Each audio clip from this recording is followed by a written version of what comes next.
عشق کا چین از قلم علیم الحق حقی۔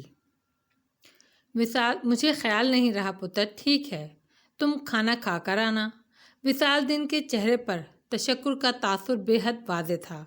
پھر وہ پلٹا اور کمرے سے نکل گیا۔ رات کو وہ پھر آیا اور اسی طرح نظریں جھکا کر بیٹھ گیا۔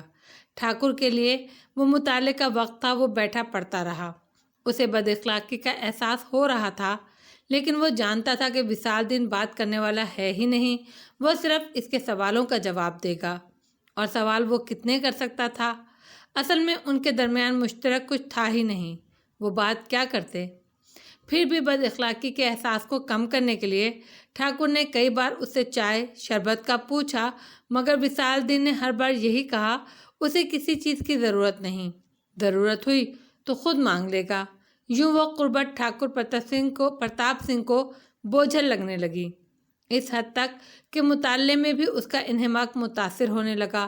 بلکہ ایسا ہوا کہ آخر میں جو وہ پڑھ رہا تھا وہ اس کی سمجھ میں نہیں آ رہا تھا۔ بالآخر اس نے کتاب بند کر کے رکھ دی۔ بات کرنے کو اوتار سنگھ کے سوا کوئی موضوع نہیں تھا، چنانچہ وہ وصال دین سے اوتار سنگھ کے بارے میں پوچھنے لگا کہ وہ کیا کرتا ہے، کیا مصروفیات ہیں، صحت کیسی ہے، کھانے پینے کا خیال رکھتا ہے یا نہیں۔ یہ ایک موضوع تھا جس پر وصال دین اعتماد سے بات کر سکتا تھا۔ اوتار سنگھ کا تذکرہ کرتے ہوئے اس کے لہجے سے محبت جھلک رہی تھی، اس کے انداز میں وہ اپنائیت تھی جو کسی اپنے بہت محبوب ہستی کے لیے ہوتی ہے۔ کچھ دیر گزری اور پھر وہی خاموشی، لیکن اتنی سی گفتگو ٹھاکر کو بتا گئی کہ وصال دین اوتار سنگھ کو کتنا چاہتا ہے۔ مزید کچھ دیر گزری تو ٹھاکر کو خیال آیا کہ کہیں وصال دین گھر جانے کے لیے اس کے حکم کا انتظار تو نہیں کر رہا، کیونکہ رات کافی ہو چکی تھی۔ بات بہت نازک تھی، ٹھاکر کو یہ گوارا نہیں تھا کہ وصال دین کی دل آزاری ہو۔ اس نے لہجے میں دنیا جہان کی نرمی سموتے ہوئے کہا، پتر وصال دین، رات بہت ہو گئی ہے، حمیدہ اور جمال دین تمہارے انتظار میں جاگ رہے ہوں گے۔ جب تک آپ جاگ رہے ہیں میں کیسے جا سکتا ہوں؟ وصال دین نے جواب دیا۔ ٹھاکر کی سمجھ میں یہ بات نہیں آئی۔ اس کے جاگنے اور وصال دین کے بیٹھے رہنے میں اس کے نزدیک کوئی ربط نہیں تھا۔ آپ کب سوتے ہیں ٹھاکر جی؟ وصال دین نے اچانک پوچھا۔ میرا کیا ہے پتر، کوئی وقت نہیں ہے سونے کا، پر آج کل نیند آ جاتی ہے، پہلے تو رات رات بھر جاگتا تھا، ٹھاکر نے جواب دیا۔ اچانک اسے خیال آیا اسے وصال دین کو گھر بھیجنا ہے۔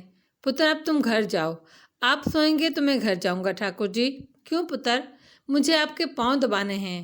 ٹھاکر کا دماغ جیسے بھگ سے اڑ گیا۔ یہ اوتار سنگھ نے کہا ہے تم سے؟ جی ہاں، وصال دین نے کہا، پھر جلدی سے وضاحت کی۔ بھائی نے، میرا مطلب ہے چھوٹے ٹھاکر نے چلتے وقت مجھ سے کہا تھا میں آپ کا خیال رکھوں، لیکن میں اس سے بھی پہلے یہ سب سوچ چکا تھا۔ میری چھٹیاں پہلے ہو رہی تھیں اور چھوٹے ٹھاکر کی بعد میں۔ پہلے تو میں آنا ہی نہیں چاہتا تھا، چھوٹے ٹھاکر نے زبردستی مجھے بھیجا، ورنہ میں انہیں چھوڑ کر کبھی نہیں آتا۔ پھر میں نے سوچا کہ چھوٹے ٹھاکر ہر رات آپ کے پاؤں دباتے تھے، اب میں دباؤں گا۔ ٹھاکر حیرت سے گنگ تھا، اس نے سب کچھ سنا تھا، وہ بھی جو کہا گیا اور وہ بھی جو نہیں کہا گیا۔ وصال دین اوتار سنگھ کو بھائی کہنے کا عادی تھا، یہ اس کے لیے انکشاف تھا۔ پھر وصال دین نے اس کے لحاظ میں جلدی سے بھائی کو چھوٹے ٹھاکر بنا دیا، اور وصال دین کا یہ کہنا کہ وہ اکیلا آنا ہی نہیں چاہتا تھا، یعنی وہ اوتار سنگھ کو اکیلا چھوڑنا نہیں چاہتا تھا۔ اوتار سنگھ نے زبردستی اسے بھیجا تھا اور کہا تھا پتا جی کا خیال رکھنا۔ پھر وصال دین نے یہ بھی بتا دیا کہ اوتار سنگھ نے صرف اسے پتا جی کا خیال رکھنے کو کہا تھا، یہ خیال کس طرح رکھا جائے یہ فیصلہ وصال دین کا اپنا تھا۔ اس وقت ٹھاکر وصال دین کو اپنے لیے اور اپنے بیٹے کے لیے بے پناہ محبت و کمال کو پہنچ گئی تھی، اور وہ ایسی محبت تھی کہ خود پر قابو رکھنے والے راجپوت کی آنکھیں تو نہیں بھیگی، لیکن اسے اپنے سینے میں دل پگھل کر سیال بنتا ضرور محسوس ہوا۔ تمہیں کیسے پتا تمہارا بھائی اوتار سنگھ میرے پاؤں دباتا تھا؟ اس نے بھائی پر خاص طور پر زور دیتے ہوئے کہا۔